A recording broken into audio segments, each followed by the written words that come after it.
Seorang ibu dan anak bernama Amelia Mustika Ratu berusia 23 tahun dan ibunya Titi Soehartini berusia 55 tahun ditemukan tidak bernyawa pada hari Rabu 18 Agustus 2021 di kediamannya di Subang, Jawa Barat. Kedua jasad ibu dan anak itu ditemukan dalam bagasi mobil miliknya Toyota Alphard yang terparkir di halaman rumahnya.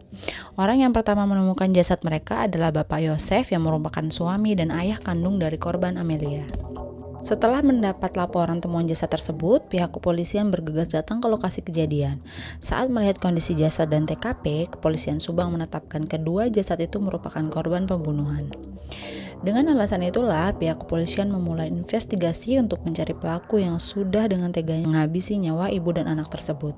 Kepolisian pun mulai mengumpulkan segala bukti yang mungkin tertinggal di TKP dan juga memeriksa berbagai saksi dari mulai orang yang pertama menemukan jasad dan juga para warga sekitar. Polisi juga memeriksa orang terdekat korban, media sosial korban, dan hal yang berhubungan dengan kedua korban tersebut. Pak Yosef yang merupakan orang terdekat dari kedua korban dan juga orang yang pertama menemukan jasad tersebut pun diperiksa pihak kepolisian selama 8 jam dan memeriksa alibinya pada hari kejadian.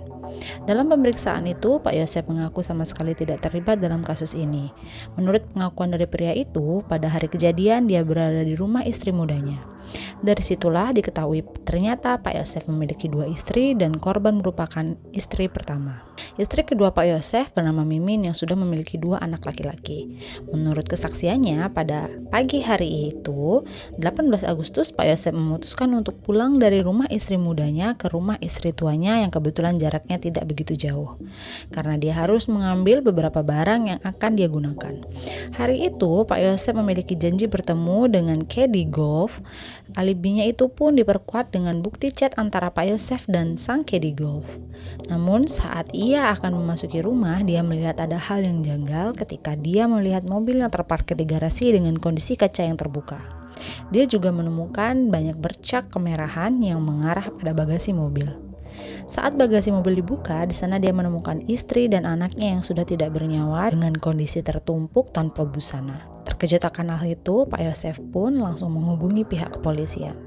Namun selain Pak Yosef, ada juga tetangga mereka yang muncul sebagai saksi bernama Pak Azat yang berusia 46 tahun. Menurut kesaksiannya, sekitar pukul 6 pagi dia keluar dari rumahnya membeli bubur untuk sarapan. Di tengah perjalanan saat melewati rumah Bu Titi, dia melihat seorang yang sedang memarkirkan mobil Alphard tersebut. Pada saat itu, Azat tidak terlalu memperhatikan siapa yang sedang mengendarai mobil tersebut. Sekitar pukul 7.30 pagi saat Azat akan kembali ke rumahnya, dia melihat di depan rumah Ibu Titi sudah dipenuhi warga dan pihak polisian. Azat baru menyadari bahwa mobil yang dia lihat pagi tadi sudah memiliki 2 jasad di dalamnya dan orang yang mengendarainya diduga sang pelaku. Seandainya pagi tadi dia memperhatikan siapa yang mengendarai mobil tersebut, bisa dipastikan si tersangka akan dengan mudah diidentifikasi. Sedangkan pihak kepolisian menemukan banyak kejanggalan. Menurut mereka, kasus ini sama sekali bukan kasus perampokan atau pencurian, karena tidak ada tanda-tanda kerusakan pada pintu ataupun jendela rumah. Begitupun dengan barang berharga milik korban juga tidak ada yang hilang kecuali 1 ponsel milik korban. Kejanggalan lain adalah posisi mobil yang diparkir asal-asalan. Selain itu, ditemukan bercak merah yang bukan milik dari kedua korban. Dan juga ditemukan 2 jejak kaki berukuran berbeda yang ditemukan pada TKP. Hal ini membuat pihak kepolisian yakin bahwa kejahatan ini dilakukan oleh lebih dari 1 orang. Setelah jasad korban diotopsi, rumah sakit menyatakan bahwa korban pertama dari sang pelaku adalah Ibu Titi. Korban pertama diperkirakan tewas pada pukul 1 pagi. Menurut kepolisian, Ibu Titi dieksekusi saat dia sedang tertidur. Di tubuh Ibu Titi tidak ditemukan luka bekas perlawanan. Sedangkan Amelia ditetapkan sebagai korban kedua, diduga meninggal 4 jam setelah sang ibu tepatnya pada pukul 5 pagi. Menurut kepolisian, sebelum Amelia meninggal, gadis ini memberikan semacam perlawanan namun tidak berhasil. Juga tidak ditemukan tanda-tanda serangan seksual pada para korban walaupun jasadnya ditemukan dalam keadaan tanpa busana. Kedua korban meninggal karena ada luka berat pada bagian kepala yang diduga akibat serangan menggunakan benda tumpul.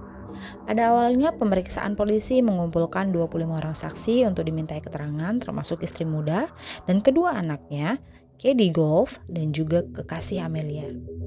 Polisi juga mengungkapkan menemukan bercak merah pada salah satu baju saksi yang masih dirahasiakan. Menurut kepolisian, pelaku diindikasi merupakan orang terdekat korban. Sedangkan motif dari kejadian tersebut kemungkinan besar adalah dendam, karena barang berharga korban tidak ada yang hilang kecuali satu ponsel. Waktu demi waktu berlalu, belum ada satupun orang yang dijadikan tersangka. Publik sempat mencurigai beberapa orang, namun isu itu langsung dibantah dengan tegas oleh yang bersangkutan dan kuasa hukumnya. Awal Oktober 2023, seorang pria bernama M. Ramdhanu datang ke Polda Jabar. Saat itu dia mengakui terlibat dalam kasus meninggalnya ibu dan anak yang sempat menggemparkan 2021 silam.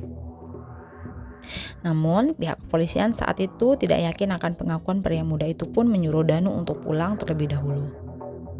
2 minggu kemudian, Danu dengan didampingi kuasa hukumnya datang kembali dan mengakui segalanya pada pihak kepolisian. Danu juga mengajukan diri sebagai justice collaborator untuk membongkar kasus ini. Danu diketahui merupakan keponakan dari Ibu Titi dan sepupu Amelia yang merupakan korban. Menurut pengakuan Danu, pada hari kejadian Danu diminta datang oleh Pak Yosef ke TKP membawa sebilah golok. Namun Danu yang tidak mengetahui untuk apa benda itu digunakan, datang dan membawa apa yang sudah disuruh oleh pamannya. Saat Danu menunggu di garasi, dia sempat mendengar teriakan dari dalam rumah. Dan saat dia masuk ke dalam rumah, dia melihat salah satu korban sedang dibenturkan kepalanya ke dinding. Danu mengaku melihat Pak Yosef bersama istri mudanya dan dibantu kedua anak dari Ibu Mimin sedang mengeksekusi korban.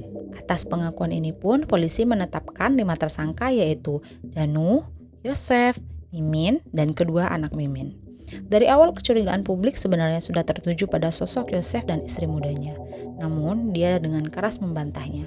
Pria ini bahkan sempat mengirim surat pada presiden untuk meminta perlindungan hukum dan juga meminta presiden untuk terlibat langsung dalam pengungkapan kasus penghilangan nyawa yang menimpa istri dan putrinya.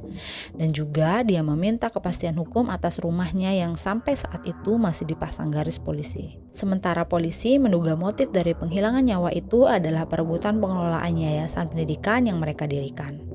Pada awalnya, Yosef mendirikan sebuah yayasan pendidikan bersama beberapa rekannya, dengan dia yang menjabat sebagai ketua yayasan, sedangkan Ibu Titi sebagai bendahara dan Amelia sebagai sekretaris. Namun belakangan, Yosef yang walaupun sebagai pendiri malah tersingkir dari usahanya sendiri dan bagiannya dari bisnis itu pun semakin berkurang, dan semua keuangan dikendalikan oleh Ibu Titi dan putrinya.